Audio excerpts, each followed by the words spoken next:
Washington. This your boy, Marty for here once again.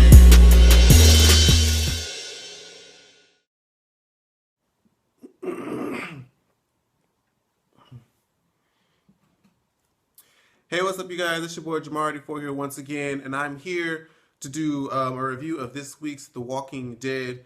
And this will actually be the last review that I do of this show. Mainly just because when I go back and I look at, because I think this will be like the 5th review that I've done. And when I go back and look at the first review, like the first review still is only sitting at about a couple hundred views. And the last few that I've done have only averaged like 170, 180 views. So I take it that the series or the show isn't something that my audience likes to watch or isn't something that's very popular at the time. So there's no real sense in reviewing it. I'm just doing it this last time just so I can let you guys know that I probably won't be doing it after this point, which kind of sucks because this episode isn't really the best episode to leave off on. But we're going to get to the review treatment anyway. So that was just to let you guys know. But if you do want to continue the series, we'll definitely have to get this video up to a certain number of views so that I can know that you guys still actually want to watch these. Because as of now, the views have been kind of low. So I figured I'd take that as you guys don't really want to watch. But anyway, we'll get into the episode itself. So this episode was pretty much all about Beth and Daryl, which I'm kind of about. I mean, I like Daryl. Beth, I'm not too much here for, but a whole show about the two of them, I guess. So this will probably be quick. So they start off, they're running from zombies, and they're hiding in the trunk. And it seemed like they was in that trunk for like hours upon hours. It was like daybreak when they got out the damn trunk. But Daryl was ready. Daryl was sitting there with his crossbow, just waiting the whole time. And so they get out the trunk, and then, they're going around searching for food and whatnot. And Daryl catches a snake, and he skins the snake. He just rips the skin off. This is what it looked like. He peeled the damn snake like a banana and started to eat it. And so while he's eating and munching, what's that girl? Beth comes up with this idea that she needs to get some liquor. She needs to drink. She needs some booze. She needs, some Jesus juice. And this whole time, she was trying to tell this to Daryl. Daryl wasn't paying her no kind of attention, like, at all. So he was just sitting there, just snacking on his snake skin. So she's just like, well, fuck it. I'm about to go out and get me a drink. So she going out into the damn woods. And I'm like, where exactly do you plan on finding a drink in the woods? I didn't understand that, but it is what it is. And she comes across some walkers and tries to distract them and almost gets fucked up, but they leave at the last minute. But Daryl was there to have her back. But I'm just like, girl, I don't know who you think you are, just going out on these dummy missions. But you get high strung if you want to, trying to go out for some damn liquor and get killed. Suit yourself, girl. Beth ends up snapping at Daryl because Daryl's kind of been showing like a real lack of emotion, more so than usual. And she's pretty much like, why don't you said you never really feel anything? Like, you don't ever, like, don't you ever want to acknowledge what's been going on or what we've been through and all this other stuff? And Daryl's pretty much like, no. Like, he doesn't really say it, but he just kind of gives off the impression like, I don't really give a fuck. And usually people like that, especially characters in shows like this, they usually do care. They're just really defensive type of people, and they just kind of keep that stuff inside. So, which comes out in the end. Let's see. So they get up to this country club, and the whole place ends up being pretty much swarmed with zombies and shit. So they killing them all and whatnot. And she tries to go over to get this drink that she found, and then a walker ends up coming up behind her, and she ends up smashing the damn bottle to the damn walker over and over and over again until she finally, I think she took out her knife and stabbed him. I was just like, girl, I feel like that should have worked. I think she broke the bottle over the thing's head, and I feel like if you broke it over the head, it should be sharp, so you should just be able to jab it through the face, right? I don't know. I don't know the proper technique to killing walkers with these days. They have so many things they could use as weapons. It don't even make no sense. But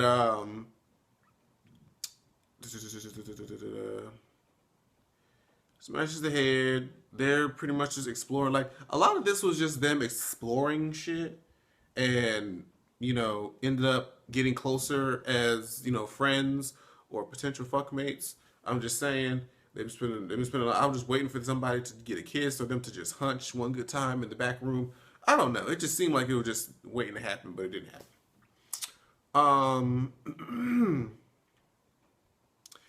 They go. I don't know if this is the same place because I want to say I looked away for a second, but I wasn't sure. They were. I don't know if they're still at the country club or at some kind of liquor store, whatever it was that they were at, where they had like the zombies. Yes, it was the country club because they had golf clubs. Duh. Um, there was a whole bunch of zombies coming into the room, and Daryl was just taking them out one by one with the golf club. He had one on the floor. Now this I thought was strange. What the hell is? Hmm.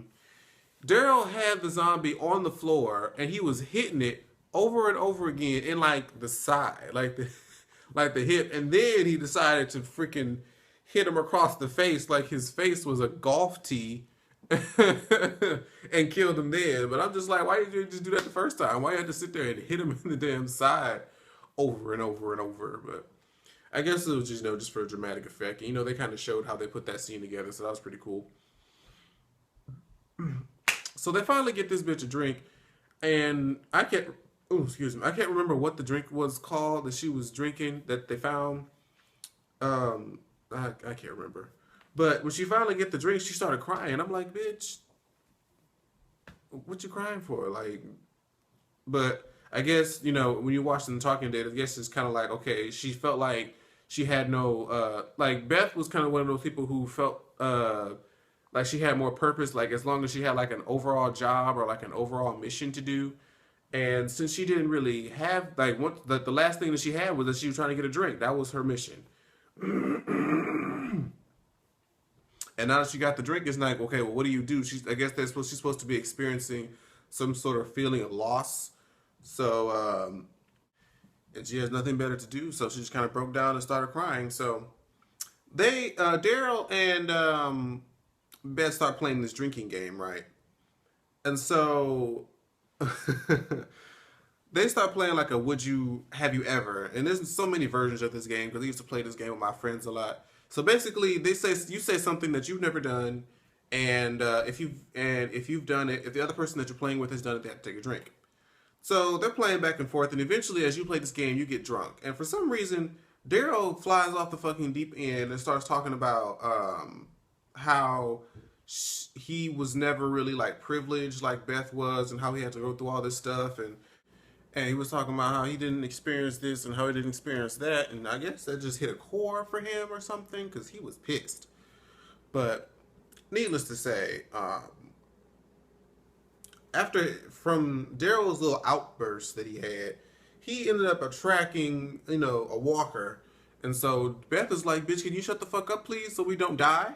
So, and so he's like, "No, no, we can come outside. We can come outside." So he drags her outside and talking about, "I'm gonna show you how to shoot a crossbow." And she's like, now is not the best time." So he shoots one at him, pins him up against the tree, and now she's like, "Okay, I'm gonna try to show you. I'm gonna try to show you." And she's like, "Get the fuck off me! Like this is not the time to be trying to be practical and show me how to do shit like this." And so, um, long story short, with that scene, she pretty much just goes into the zombie and stabs him in the head. And he's like, "What you do that for? We was gonna do it for practice." And she was like, "What the fuck is your problem? Like, what's going on?" And so, um, Daryl ends up breaking down pretty much like he's pretty much he was the liquor made him bring out the emotion that he felt a sense of guilt over the one I remember was Herschel's death. He felt like he could have done something. He felt like there was something he could have done to prevent, and it just caused him to finally break down and cry. And then Beth consoled him, and hugged him from behind, and it was like, aww. You know, Daryl had a sensitive moment for the first time ever. And so after they break down, it's kind of like nighttime and shit, and they kind of talk about. Beth talks about how she imagined the way that her father leaving, like she imagined him like growing old, and she imagined Glenn and Maggie having a baby and having a cookout and family dinners and shit. I'm like, bitch, did you forget that we're in the apocalypse? There's no such thing as cookouts and family dinners in the motherfucking zombie apocalypse and shit. But it was her world. She was imagining like it's 11 o'clock. Thank you, bitch. She was imagining like him passing away in his sleep, him being surrounded by people who loved him, and you know all that nice shit. But I'm just like, well, girl, he got decapitated and surrounded by people who didn't like his ass, and the people who loved him were behind a fence, about a mile away. So that kind of sucks. That should be rubbing it in. And then Daryl says that before the apocalypse, he wasn't really anybody. He just used to pretty much follow his brother around like a mindless, little puppy dog, which sucks because when Daryl gets around his brother Merle, it's like his whole badass image just kind of sheds, and he's just kind of looked at like a weaker subside of his brother for some reason. I'm not sure why. I don't know if I'm the only one who feels like that, but I don't know. That's why I'm kind of glad that Merle's dead,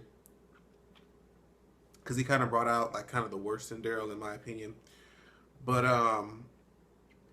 they decide like, well, I guess Beth was decided to burn down the country club, and I guess burning down the country club kind of was like a symbol of renew or a start anew. Like, we've had this experience together, we shared information about each other, and now we're kind of starting over closer as friends or potential fuck buddies.